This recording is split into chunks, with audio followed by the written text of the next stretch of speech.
Hello, 8th grade parents and students. This is Mr. Reshitar. I am the freshman counselor at Prairie Point. I'd like to review with you some quick information regarding registration for next year. One of the questions I get a lot from parents and students is how is Points Academy unique when you compare it to other traditional high schools, 912 buildings? One of the things that makes us different and makes us unique is one-to-one computers. We also put students on core teams for English, math, and science. This is a little different than what you experienced in 8th grade when you were on core teams for 5 classes. As freshmen, you're only on core teams for 3 classes. The other thing that makes us unique is that in our 9th grade academy, students are typically able to get all the elective courses that they would like to take. It's pretty rare that you can't fit in a certain elective that you want in your schedule.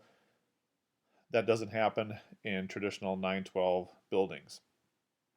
We also have some significant academic support in our system between our Learning Resource Center and MTSS structures. We provide a lot of academic support for students.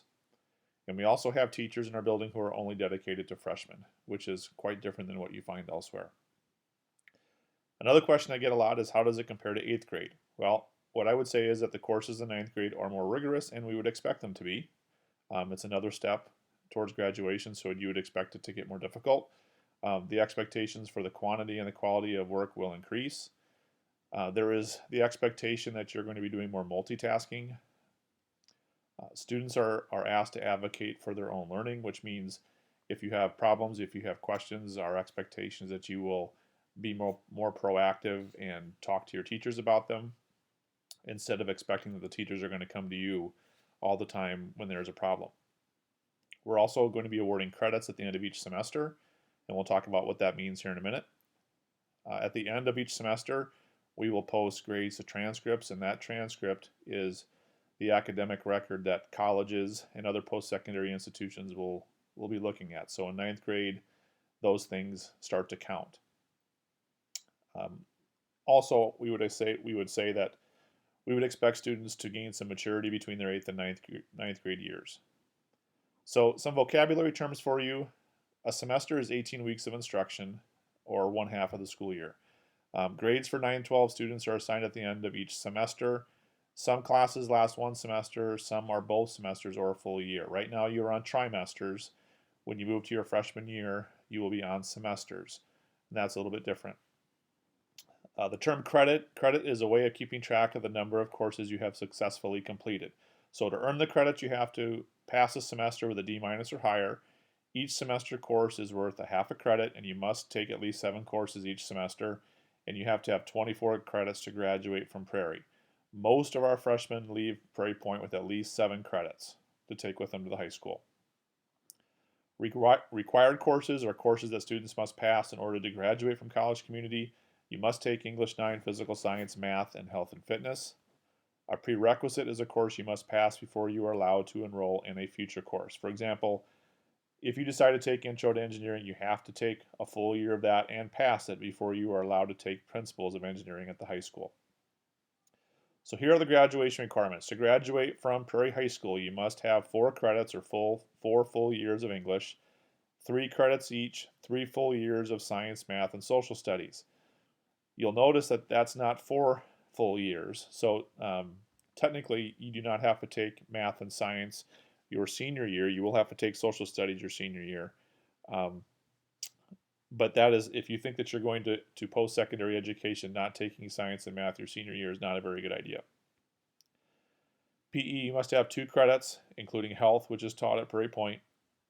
You have to take 0.5 credits, so 1 semester class in vocational electives, and that would be anything from family consumer science, business, industrial tech, or engineering. And then other electives, you must pass 8.5 credits. That gets you to 24. You must score a 241 on the math map, a 230 on the reading map. You must score a district writing assessment score of 3.2. You'll have to do a senior presentation, and you need to pass CPR, which is done your freshman year at Point. So required courses that you have to take at Prairie Point, everybody has to take English, which is 2 semesters. You're going to have the same teacher for each semester. Math, you'll be placed in the math course based on your current course progression. So if you are in Algebra 1 right now as an 8th grader, you'll take Geometry as a freshman. If you are in Math 8, you'll take Algebra as a freshman. Math is both semesters, and you will have the same teacher each semester. Also, everybody will have Physical Science, which is a 2-semester course, and everybody has to take Topics in Global Social Issues. It is a 1-semester course. It is a building requirement. It is not needed to graduate from Prairie, but you will need to enroll in it at Prairie Point because it is a building requirement. And then everybody has to take Health and Fitness, which is a full year, and it's taught by the same teacher each semester. So here are the elective courses that you can read through on your own. Most of these courses are offered each semester. There are a couple that are not. Digital arts is not offered each semester. Otherwise, I think the rest of them are creative writing is only offered one semester, and lit through drama is only offered either semester. But the rest of these courses are all offered each semester. My suggestion to you is to pick electives that you might find interesting or fun, but I would also say to remember to try to fit in a study hall during your school day. All of these subject areas are taught at the high school, so if you don't have a room for a specific class, you can pick it up at the high school later on. So a common question I get is, how do I get the classes I want? My best advice to you is to take time to read through the course descriptions in the handbook or online. Be thoughtful as you complete your registration worksheet. When you turn that in to me, make sure you have put some time into it to get the classes that you want. I build the schedule based on the requests of students. So if you request something, chances are you're going to get it. If you don't request it, then it's possible that you won't get it. Get your registration worksheet turned in on time, and I'll be picking those up at conferences. If you change your mind, and a lot of students do, you can go through the drop add period. We'll have one at the beginning of each semester, which means you can sit in classes for up to a week. And if you don't like the class that you're in, you can drop it and add a different one. So there's a 1-week drop add period at the beginning of each semester. There is never a guarantee that you're going to get everything that you want, but your best chance to make sure what you want appears on your registration worksheet. So this is what the registration worksheet will look like. You'll see that you will leave the math blank because we will put that in for you later on. So you'll need to fill up. You'll have 3 spots of electives to fill up, and in this example, there's a study hall that's built in each semester. Do you need a study hall? My suggestion is yes. The academic rigor really increases in 9th grade. I have lots of kids who come to me and say, well, Mr. Reshitar, I didn't need a study hall in 8th grade. It was pretty easy. Well, usually that doesn't work out so well. For a lot of kids, they hit the wall in 9th grade, and they really wish they had that time during the school day where they either just get a break or they have an opportunity to get some homework done because the rigor is going to increase.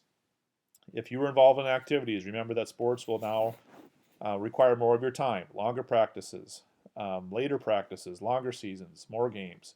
Some of our students are in the building with activities early in the morning until late at night. That doesn't include the time that you're going to be putting into homework. So will you have time? That's a good question. The other thing that I would tell you is that there's no reason to rush. I have a lot of incoming freshmen who tell me they want to take everything because this is the first time you've really had an opportunity to pick some of the classes that you want to take. You will have plenty of time. You have 4 years in front of you. So I would say that is not a reason to take 8 classes. Many kids get overwhelmed, and usually going at the beginning of the first semester, about partway through, I end up having to drop a lot of kids out of classes because they're overwhelmed. And then I have a lot of students who add study hall second semester who thought that they could handle it, but they can't. So the best advice I can give you is to please build that study hall in, at least for that first semester, so you don't have a crash. If you struggle, a study hall is a primary way that we can get you academic help. A lot of people are bused. A lot of people have activities after school, so if you need that time with teachers to get extra help, the study hall is really the only time built in the day to do that. If you are a band and choir kid, especially if you're a band and choir kid and you want a foreign language, you probably will be okay, and you will not have time for a study hall since band and choir don't generate a lot of homework compared to some of the other classes. So if you're not sure, or if you have a question, I would always say err on the side of caution and take that study hall. We have a Learning Resource Center, which is across in the library. During the school day, it's primarily for ninth graders. There is academic support there for organization, study skills, content, homework help. Um, it's staffed by ninth grade teachers, and some students are assigned to the LRC instead of study hall, but all students can come and go from the LRC throughout the school year. Sometimes they're in there for a couple weeks just to get some extra help, and then they're back out in regular study hall. Sometimes kids have a longer stay in the LRC. Drop-ins are welcome and encouraged. Sometimes kids will come up there to take tests, and it's open every day after school until 3:45. Some frequently asked questions. One is about driver's ed. Details will be available later in the spring of your freshman year. This is not part of our registration process. Another question is about the RAI. The RAI is the Regents Admissions Index. You might start hearing about this. This is how the state universities, the Regent universities, Iowa, Iowa State, and UNI control their admissions. So if you want to attend Iowa, Iowa State, or UNI, you have to score a certain score on the RAI in order to get in. So how do you improve that? You must have good study habits, prepare for tests and projects, turn your work in on time, challenge yourself every day. Your GPA has to be good in order to score well on the RAI. Foreign language. A common misconception is you do not need to have a foreign language to graduate from Prairie High School. You do not have to have a foreign language to graduate from Prairie High School. For some reason, we have a lot of students and parents who think that they have to take it to graduate. That is not true. Most four-year colleges and universities require you to have 2 years of a foreign language to be admitted. Some may require more to graduate based on the particular major that you pick. If you want to go the route of a community college, an apprenticeship program, the military, if you want to go to work after high school, you do not need to have a foreign language. Summer PE is not available for point students at the time I'm doing this presentation. It might be an option for you between your freshman and sophomore school years, however. So what can freshmen do to prepare for post-high school education? I would suggest that you challenge yourself academically. Get organized. That is a big key for freshmen. A lot of kids really struggle with organization, but get yourself organized. Find a system that works. Learn how to study. Lots of kids don't know how to study when they come to the ninth grade. This is a big key right now, is to figure out what works best for you and how do you study. Get comfortable with technology and get involved in as many activities as you can. That is what college recruiters want to see. They want to see well-rounded kids who are involved in lots of different activities, both clubs, sports, music, everything. They want to see you involved in your community and in your school. So what's next? Read through the course descriptions in the handbooks and online. There are elective course videos at this website. I can give you a second to copy this down. If you want to pause the video, you can.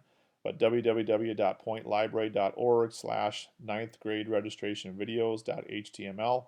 You will see a big list of videos on all of the different elective courses that we offer at Prairie Point. I'll have you complete your registration work with me in class in January, and then we'll take that home you will take that home to review with your parents and get it signed. And then I want those forms back to me during 8th grade conferences.